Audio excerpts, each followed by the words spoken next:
Kjo është në mënyrë të thjeshtë e vërteta e ekuilibrit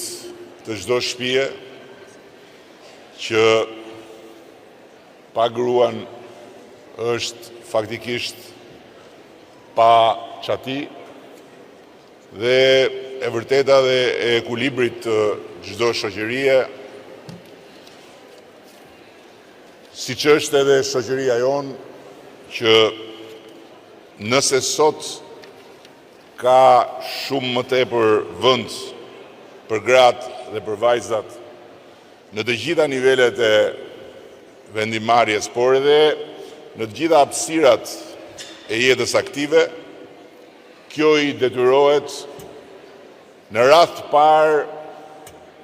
një emrit vetëm Partisë Socialiste të Shqipërisë.